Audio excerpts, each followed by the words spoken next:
Hello everyone, it's thomasjujube, and the first trailer and synopsis for our upcoming season of Ultraman just dropped, and I'm here to talk all about it. Before I get to it, I will leave a link to the trailer in the description, plus the official release from Tsuburaya with a bunch more details that aren't just in the trailer.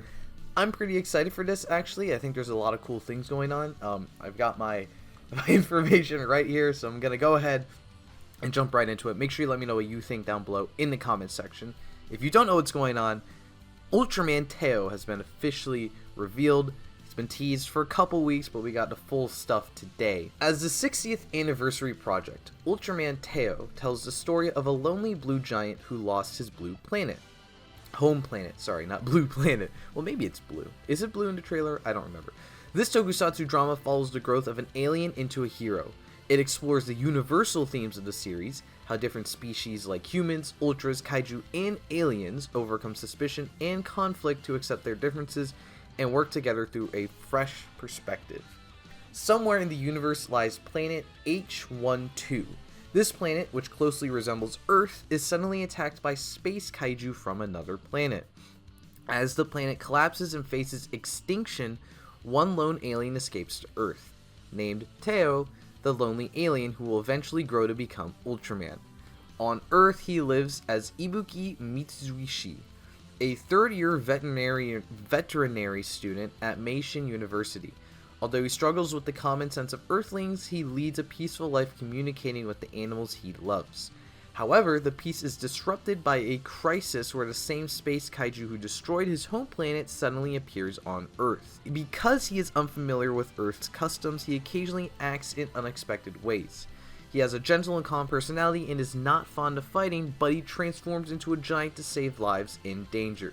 While facing the threats of kaiju in space, he confronts his own resolution to fight and grows into an Ultra. When his strong desire to protect overcomes the fear in his heart, a brilliant light transforms Ibuki into a giant of light. Okay, so first thoughts. It's a lot, but it's not like super complex. First synopsis. I love the body language of Teo. He seems like a very interesting character, Ibuki/Teo, for a few reasons. The first thing that really stood out to me was the body language in the trailer. I watched the trailer first, and that one shot where he's like kind of scared really sold me on this character. Like just seeing the Ultraman form, because usually we'll have like a somewhat shy protagonist, or if we do get a somewhat shy protagonist, once he becomes an Ultra, the Ultra seems kind of sure of himself, which is fine. But having the unsureness translate to the Ultra design is pretty cool to see for me. I'm sure it's, maybe within a couple episodes he will be sure of himself, but just having that one moment, it like really stuck out to me. Similar to the personality is I wonder how much fighting Teo is going to do, because this is apparently the 25th anniversary of Ultraman Cosmos. I only know that because a comment said that on the video, so shout out to that guy. So that seems very apparent with the design of him being another blue Ultra. It has been a minute since we have a full blue Ultra as a main character. And Cosmos, if you didn't know, is famously a very passive Ultra. I haven't seen that show, so I don't know how much fighting he actually does. I just know he is like the pacifist Ultra. So I don't know if, obviously they're kind of translating that with Teo being a vet, or a vet student, and not being super willing to fight. But obviously in that first episode, he does seem to have that switch to being willing to fight, at least when the aliens show up. So maybe the kaiju on Earth, he's going to be more passive and not try to kill them as often. So I think that's an interesting angle to see, since I haven't really watched a season like that.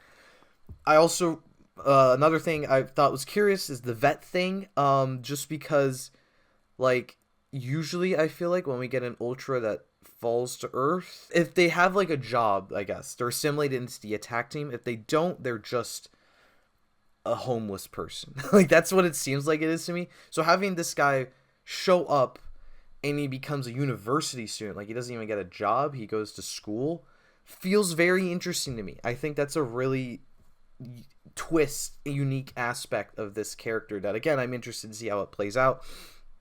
Attack team, no sign of an attack team, no mention of this guy being on an attack team.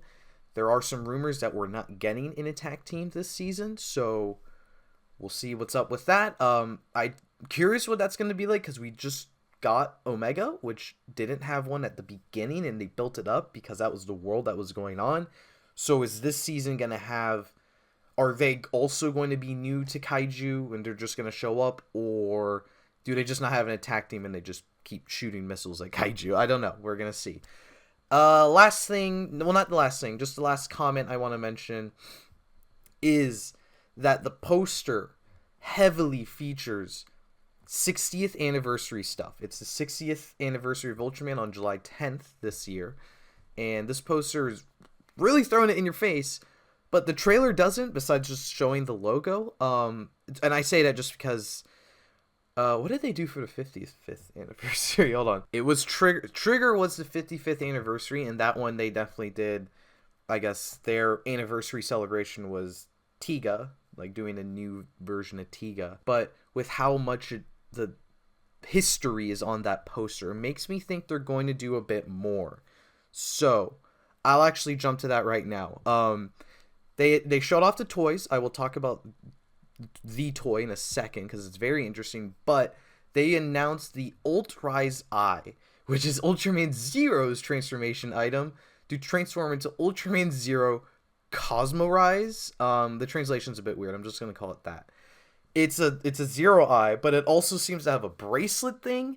And according to the description and the pictures, this bracelet in the eye will not only let him achieve the Cosmorise form, which they're hiding. It's not here. We don't know what it looks like, but it's said to summon older heroes, give him the powers of older Ultras, give him his own older powers, which is really funny that it's like, this does everything Zero could ever do. And it seems to work with the Teo crystal, like the actual main toy of this year.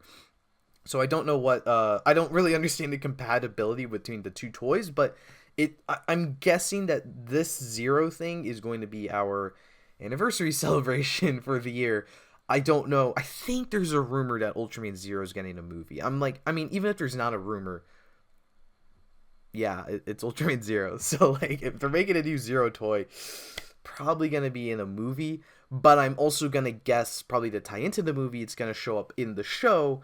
And we'll probably get an arc or a couple episodes where Zero's summoning past Ultras and Tails like, what the fuck is this? And that's how they're going to market the 60th anniversary.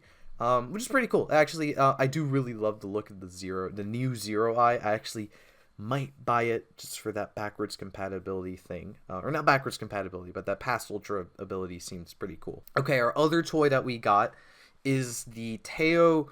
Well, okay, the translation they're using is Teo Crystar, but it's Crystal, right? They just mistranslated Crystal. So I'm just going to call it the Teo Crystal, because I'm not calling it the Crystar. So the Crystal is, in the lore, they gave us a description, it's a precious mineral that everyone born on planet H12 is gifted at birth and is housed inside. The light emitted by this mineral allows Ibuki to transform into the Blue Giant. For Ibuki, it is a precious object, much like a protective charm, which makes sense because it's like the last heirloom of his home. The toy says, by touching the color timer on his chest, he can spark hidden energy to unleash various light-based techniques. His main move is the Teoshium Beam, a beam of yellow sparking energy fired by crossing his arms. We see this in the trailer is represented by him touching his chest, or the crystal, sorry, and he turns yellow. And then when he does the beam, the yellow leaves his body and shoots as the beam. And I love this. It is so cool. Because they also show us in the trailer, we get a cyan-ish form and a purplish form. And in the toy, they show the picture that I need to pull up right now. And he's got not only those three, but also orange, green, and white. Just as like I love that these are like pseudo form changes, because clearly it seems like they only exist for a second before he does the attack, but they're each a different attack, and he's changing colors. So like it's still it gives me that kind of form change ish thing that I've been wanting them to do more of those in Ultraman, and doing this kind of CG one, but he gets a different attack out of it. I'm honestly pretty happy with. I think it looks pretty cool. It's also really cool because there's no gimmick attached to it with the toy line. It's just a button you hit on the thing. And they each have their own name, apparently. I'm going to put up a tweet from Flame on Twitter because he went and translated all of them. And I didn't notice until he said it. So I think that's cool. We got like 6 different final attacks / forms right out of the gate. Or not right out of the gate, but at least like announced so far. So I think that's pretty cool. I like, that's a really unique thing, but also not a crazy thing for them to do for an Ultra season, and I really like it. So last things is the writer. We got the writer. The writer is the guy who wrote Tokusatsu Gagaga, which I haven't seen, which maybe this will push me to see. But having I don't know, I'm curious if having the writer that wrote like a fourth wall breaky kind of tokusatsu show, or like a meta commentary toku show, writing the 60th anniversary of an Ultraman, I wonder if we're going to see any kind of, he's probably not going to make Ultraman like a TV show in universe, but especially when they set up top, they want to focus on the themes of the series with humans, ultras, kaiju, and aliens kind of working together. Having this kind of writer do that for the 60th, I think could be pretty cool. And the last thing is just they gave us a little comment on Ultraman Teo's design. And they said, the lead designer said, "I designed Ultraman Teo to be a relatable hero who mirrors the university student he transforms from. To reflect his journey of growing into a hero step by step, I balanced a friendly, approachable design with the classic coolness of an Ultra. I truly believe Teo will become a friend to everyone, and I would be happy if you like him." So far, Mr. Designer, I do quite like him. I think Teo seems like it'll be pretty cool. I'm going to leave it there until July 3rd or July 4th in Japan, when the worldwide broadcast and distribution, as has been tradition recently, drops for Ultraman Teo. Make sure you let me know what you think of the first looks of the show down in the comment section, what you hope they reveal in the upcoming weeks, and I hope to see you next time.